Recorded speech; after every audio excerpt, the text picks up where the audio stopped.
झूठे वादों को मोतबर बनाने की कोशिश, अवाम को गुमराह करने का इल्जाम सदर जमहूरिया के खिताब पर कांग्रेस का रद्द-ए-अमल। कांग्रेस ने आज पार्लियामेंट से सदर जमहूरिया रामनाथ कोविंद के खिताब को अदम कारकर्दगी के लिए अजरात लिंक का एक खुलासा करार दिया और इल्जाम लगाया कि हुकूमत इसके जरिए झूठे वादों को मोतबर बनाने की कोशिश कर रही है। कांग्रेस ने कहा कि हुकूमत ने अपनी कामयाबियों के गलत आदाद व शुमार पेश करके मुल्क की अवाम को गुमराह किया गया है।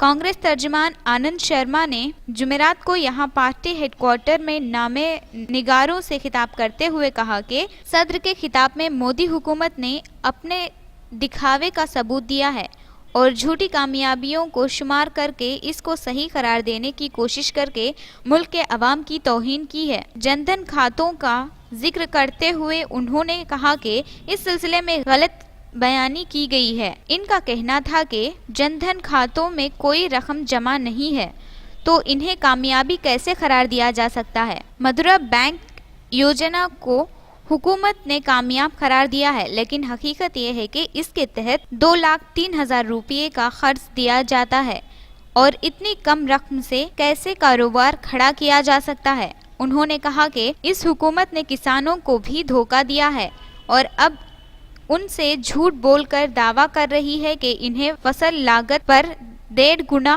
फायदा पहुंचाया गया है। उन्होंने दावा किया कि किसानों को कम से कम इमदादी कीमत नहीं मिल रही है और हुकूमत ने इस ताल्लुक से झूठ बोला है और उनकी पार्टी इसकी मजम्मत करती है। तर्जुमान ने सर्जिकल स्ट्राइक को अपनी कामयाबी बताने पर भी हुकूमत की तनकीद की है और कहा कि पहले की मर्तबा ऐसा हुआ है, लेकिन कभी किसी हुकूमत ने इसे अपनी कामयाबी नहीं बताया, लेकिन मोदी हुकूमत ने इंतखाबात से आइन कब्ल इसका जिक्र करके लोगों को गुमराह करने की कोशिश की है।